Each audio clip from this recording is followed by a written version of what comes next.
Is it possible that the principles governing structured water, or easy water, and the electric universe are the same?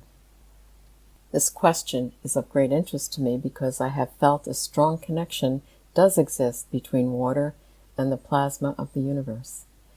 Having avidly followed the lectures from the Thunderbolts project since 2015 and Dr. Gerald Pollack's Easy Water since 2001, I have set out to demonstrate the evidence.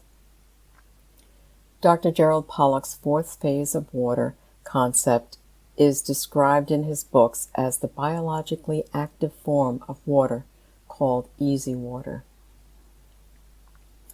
Water is made up of covalently bonded elements. Charged with the energy in the universe, each molecule of water has 2 hydrogens with positive charge and 1 oxygen with negative charge. Considered the universal solvent, water molecules provide the medium for all biological reactions. But water also has electrical and magnetic properties when interacting with other elements and molecules. The electric universe explains the formation of stars and planets. The mission of the Sapphire Project is to explore the role of electricity in stellar and planetary phenomena. While the results may shed light on astronomical formations, they cannot be interpreted literally because the high temperatures and pressures measured in the Sapphire experiments would vaporize proteins. The mathematical models and diagrams presented by physicists Dr. Donald Scott, Wal Thornhill, and the plasma physics lectures by Drs. Michael Claridge and Kung-Pak Uyen and Eugene Bagashoff apply to planets and stars. I agree. However, when viewed from the perspective of fractals and power laws, scaling of matter reveals that self-similarity prevails, even though the magnitudes and units may change. Similar to measuring the Lorentz force, the acceleration of moving charged particles through an electric and magnetic field are being measured using fluid dynamics and vibration models in cellular activity. The electrical properties of water can be measured as electrical potential and kinetic induction, phase transitions, and the transduction of charge densities. Graphs of waves and field functions represent these activities. The properties of nanosurfaces could explain how the Lorentz force is at work on charged particles in cells.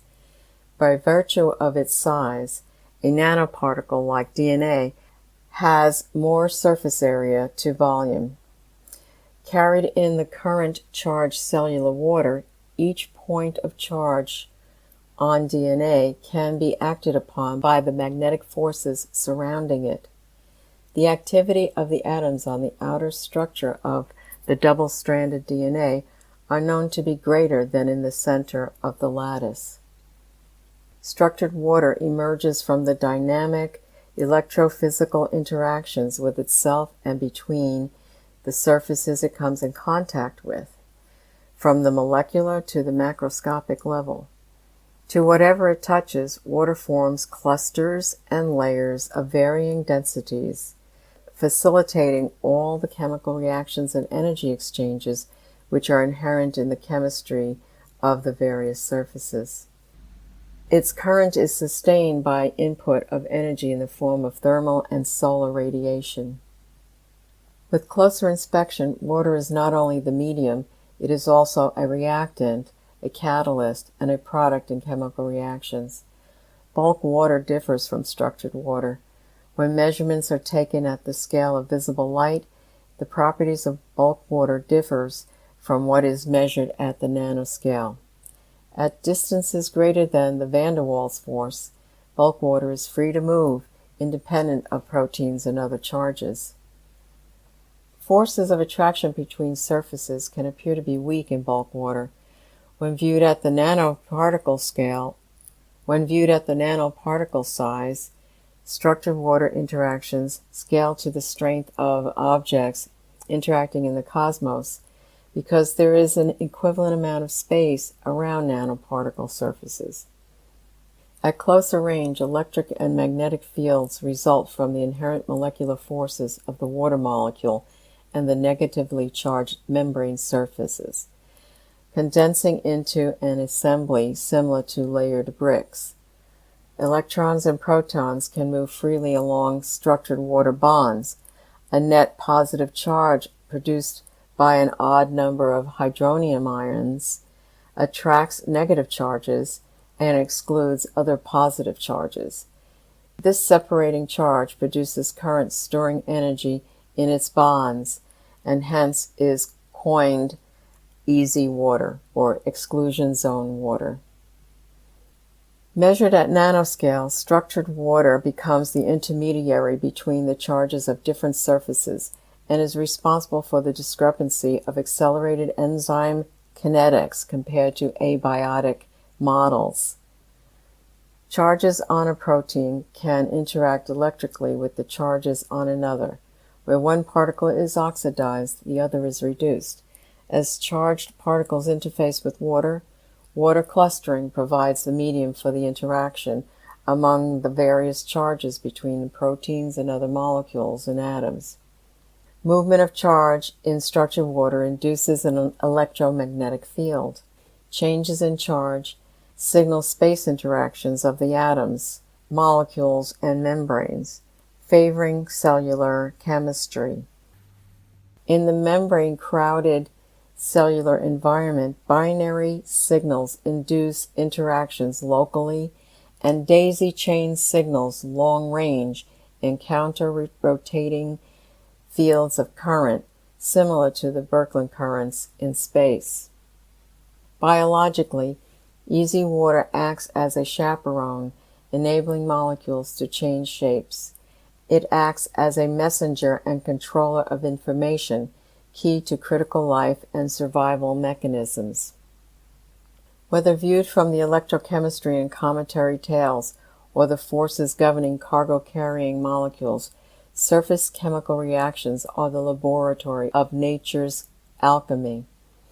Humans have been observing and recording the resulting recurrent patterns in their art and architecture. We see nature's manifestations as the patterns of Fibonacci sequences. The law of self-similarities tells us this is true. Fractal modeling demonstrates interstellar self-similarities among clusters of galaxies and can be compared with the dynamic patterns formed in the Earth's magnetosphere by solar flares. Self-similarities appear when examining ultra-low frequency and geomagnetic signatures which predict earthquakes. When you look, self-similarities, fractals, appear everywhere. Interesting correlations emerge in studies in systems biology and naturopathic generative medicine. Health and disease, from protein-protein interactions, from genomes to diseasomes, all obey the power laws generated by fractals. Fractal modeling is being used to analyze the active sites on the surfaces of proteins. Power law distributions found in metabolic, regulatory, and transcription networks are emerging as a tool predicting disease and health scenarios. Cancer research fractal modeling is being used to analyze the shape and energy states of the interactions between genes and proteins. In this three-part series, I will show that it is possible to see how electromagnetic forces explain how cargo-carrying dynein and kinesin moving along microtubules can initiate mitosis and transport vesicles inside the cellular landscape, how ATP is produced in the electron transport chain. The action of counter-rotating sheets of protons speed up the movement of electrons along a mitochondrial membrane in order to form ATP in microsecond shifting of the membrane potential. How molecular sensors in mitochondria trigger the cell danger response during injury and infection. and how water clathrates form to draw viruses from the outside to the inside of the cell, one of the strategies utilized in viral infection. Educated pattern recognition is seeing resemblances at many levels of organization, is the result of studying different disciplines. It seems the more things we know and the more we look at things, the more we see self-similarities, the fractal patterns. In the fields of science, we see spirals, filaments, and shapes.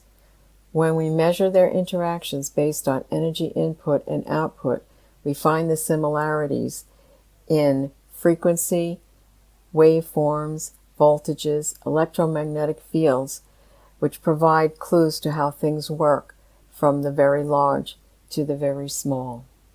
Thank you for listening.